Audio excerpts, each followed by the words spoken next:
अब करते हैं आजादी के 75 साल, फिर अमृत काल, फिर हम 2040 में ये करेंगे, 2050 में ये करेंगे। अरे भाई 8 साल में आपने क्या किया कि गैस का सिलेंडर 1100 रुपए का हो गया। जयपुर में तो 1100 रुपए का, यहां पता नहीं कितने 1170 रुपए का गैस का सिलेंडर। पेट्रोल डीजल देसी घी से महंगा हो गया। और उद्योग के नाम पर, रोजगार के नाम पर, ये आंकड़े हमारे नहीं है, ये सरकार के आंकड़े हैं कि 45 साल में इतनी बेरोजगारी कभी नहीं हुई पहले। का, महंगाई का, बेरोजगारी का, निवेश का, उद्योग का, सड़क का, बिजली का, पानी का, खेत का, बीज का, स्कूल का, अस्पताल का। तो बात करते हैं मंदिर की, मस्जिद की, गुरुद्वारा की, हिंदू की, मुसलमान की, पाकिस्तान की। अरे भाई आपको चुनाव जीतते वक्त जो वादे किए थे उन वादों का क्या हुआ? लेकिन ध्यान भटकाने के लिए राष्ट्रवाद की बात, धार्मिक भावनाओं की बात, हिंदू धर्म की बात, जैसा गुरप्रीत जी बोल रहे थे, इस देश को एकजुट करने वाला व्यक्ति कौन था? इस देश को आजादी दिलाने वाला व्यक्ति कौन था? इस देश का पहला प्रधानमंत्री कौन था? वो सब कांग्रेस से निकल कर गए थे। इस 130 साल पुरानी पार्टी ने इस मिट्टी के लिए सब कुछ दिया। इंदिरा गांधी ने पाकिस्तान के 2 टुकड़े कर दिए थे। आज चीन हमारी सरहद पर बैठा है, लगातार जमीन पे कब्जा करता जा रहा है।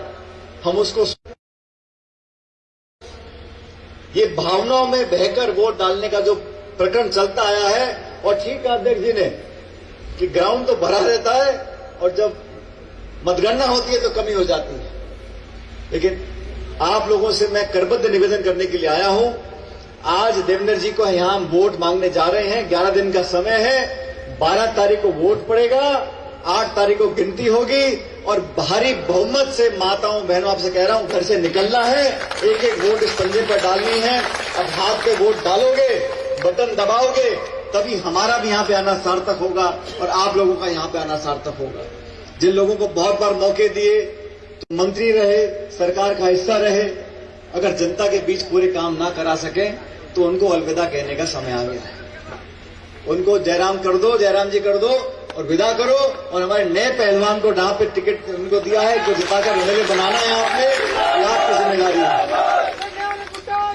अभी अगले 10 दिन तक और नेता आएंगे, बीजेपी के नेता भी आएंगे, बड़ी बड़ी बातें बोलेंगे। लेकिन जिनको मौका दिया 8-9 साल से दिल्ली में और 5 साल से हिमाचल में, उन लोगों ने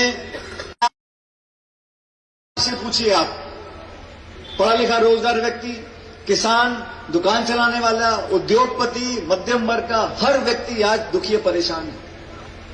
इसका एक ही उपाय है, व्यवस्था को बदलना है तो सरकार बदलनी जरूरी है। सरकार बदलने के लिए हमें भावना में नहीं बहना है।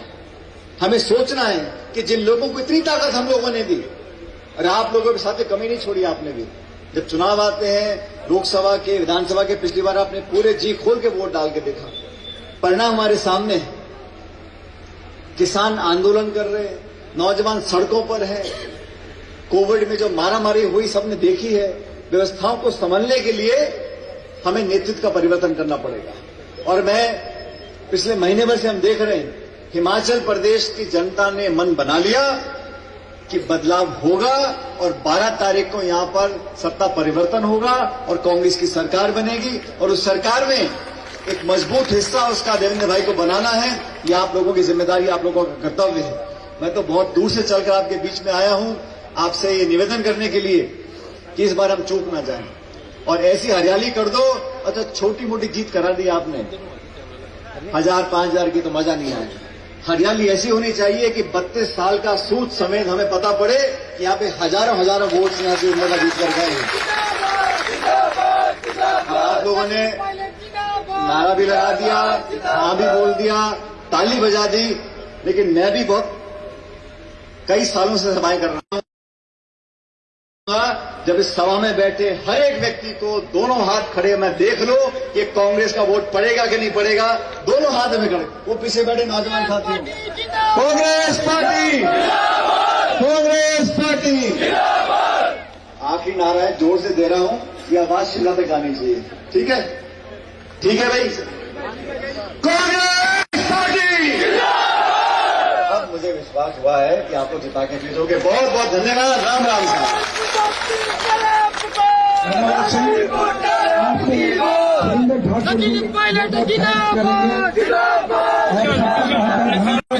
साथियों का माताओं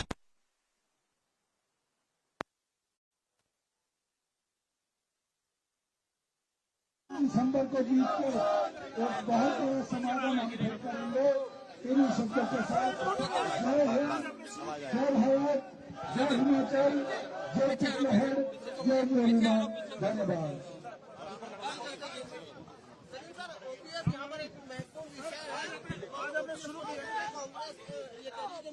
हम लोगों ने वादा किया दम पर ये चुनाव नहीं जीत सकते। प्रधानमंत्री को अगर हर चौथे दिन ही आना पड़ रहा है, गृह मंत्री को सभाएं करनी पड़ रही हैं, अगर सरकार की डबल इंजन ने काम किया होता, सड़कें बनाई होती, स्कूल खोले होते, अस्पताल बनाए होते, रोजगार दिया होता, तो सरकार के काम पर ही जनता वोट डालती। आज लोगों को दोबारा से भ्रमित करने के लिए नए नए पोशाक पहनकर, नए नए भाषण देकर लोगों को भ्रमित करने का जो एक कोशिश हो रही है, क्योंकि भाजपा के पैरों से जमीन खिसक रही है और कांग्रेस पार्टी की सरकार हिमाचल में बनने जा रही है।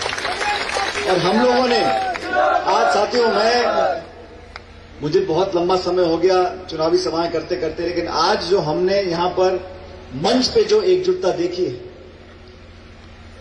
इस मंच पे तमाम नेता मौजूद होना, कांग्रेस पार्टी के लिए समर्पित होकर काम करने की जो भावना आज सामने आई है, हमारा 90% तो चुनाव में वैसे ही जीत गए, क्योंकि सभी जाति, बिरादरी, समुदाय, धर्म के लोग मिलकर काम कर रहे हैं, सभी नेतागण एकजुट हैं।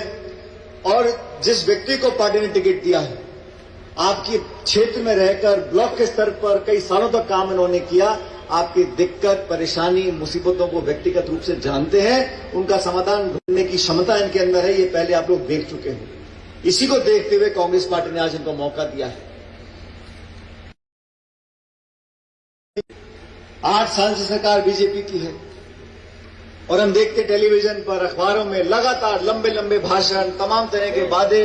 और मैंने एक खास बात देखी है बीजेपी की,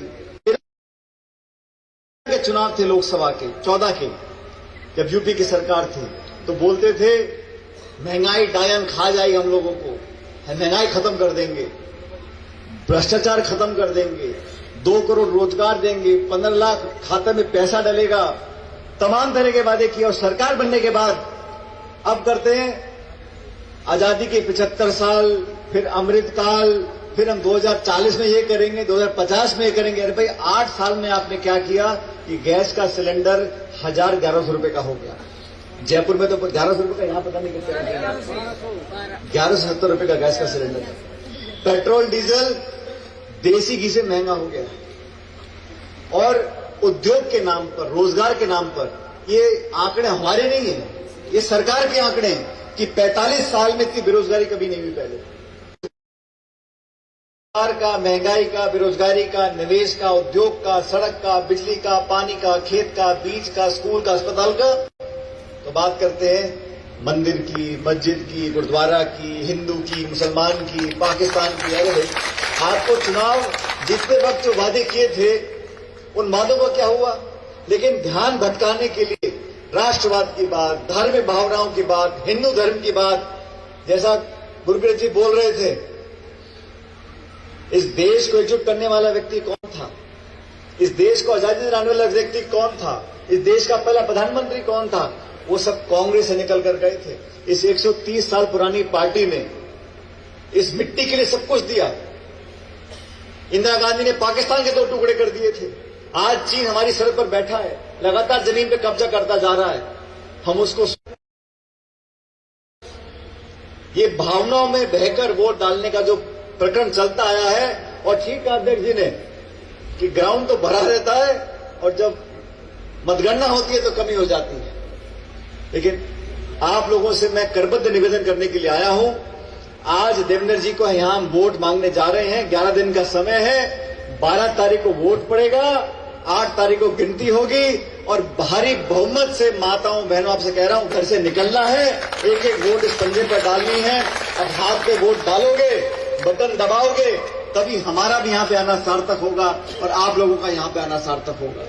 जिन लोगों को बहुत बार मौके दिए, तो मंत्री रहे, सरकार का हिस्सा रहे, अगर जनता के बीच पूरे काम ना करा सके तो उनको अलविदा कहने का समय आ गया है। उनको जयराम कर दो, जयराम जी कर दो और विदा करो। और हमारे नए पहलवान को जहां पे टिकट उनको दिया है, जो जिताकर रहे बनाना है आपने, ये आपकी जिम्मेदारी है। अभी अगले 10 दिन तक और नेता आएंगे, बीजेपी के नेता भी आएंगे, बड़ी बड़ी बातें बोलेंगे, लेकिन जिनको मौका दिया 8-9 साल से दिल्ली में और 5 साल से हिमाचल में, उन लोगों ने से पूछिए आप, पढ़ा लिखा रोजगार व्यक्ति, किसान, दुकान चलाने वाला, उद्योगपति, मध्यम वर्ग का हर व्यक्ति आज दुखी परेशान है। इसका एक ही उपाय है, व्यवस्था को बदलना है तो सरकार बदलनी जरूरी है। सरकार बदलने के लिए हमें भावना में नहीं बहना है, हमें सोचना है कि जिन लोगों को इतनी ताकत हम लोगों ने दी, और आप लोगों के साथ कमी नहीं छोड़ी आपने भी। जब चुनाव आते हैं लोकसभा के, विधानसभा के, पिछली बार आपने पूरे जी खोल के वोट डाल के देखा, परिणाम हमारे सामने है। किसान आंदोलन कर रहे, नौजवान सड़कों पर है, कोविड में जो मारामारी हुई सबने देखी है। व्यवस्थाओं को संभालने के लिए हमें नेतृत्व का परिवर्तन करना पड़ेगा। और मैं पिछले महीने भर से हम देख रहे हैं, हिमाचल प्रदेश की जनता ने मन बना लिया कि बदलाव होगा और 12 तारीख को यहां पर सत्ता परिवर्तन होगा और कांग्रेस की सरकार बनेगी। और उस सरकार में एक मजबूत हिस्सा उसका देवेंद्र भाई को बनाना है। यह आप लोगों की जिम्मेदारी, आप लोगों का कर्तव्य है। मैं तो बहुत दूर से चलकर आपके बीच में आया हूं आपसे ये निवेदन करने के लिए कि इस बार हम चूक ना जाएं और ऐसी हरियाली कर दो। अच्छा, छोटी मोटी जीत करा दी आपने, 1000-5000 की तो मजा नहीं आया। हरियाली ऐसी होनी चाहिए कि 32 साल का सूद समेत हमें पता पड़े कि यहाँ पे हजारों वोट यहाँ से उम्मीदवार जीत कर गए। आप लोगों ने नारा भी लगा दिया, हाँ भी बोल दिया, ताली बजा दी, लेकिन मैं भी बहुत कई सालों से सभाएं कर रहा हूं। जब इस सभा में बैठे हर एक व्यक्ति को दोनों हाथ खड़े मैं देख लो कि कांग्रेस का वोट पड़ेगा कि नहीं पड़ेगा, दोनों हाथ में खड़े। वो पीछे बैठे नौजवान साथी, कांग्रेस पार्टी, कांग्रेस पार्टी। आखिरी नारा है, जोर से दे रहा हूं, ये आवाज शिमला तक आनी चाहिए। ठीक है, ठीक है भाई, कांग्रेस पार्टी। अब मुझे विश्वास हुआ है कि आप लोग जिता के भेजोगे।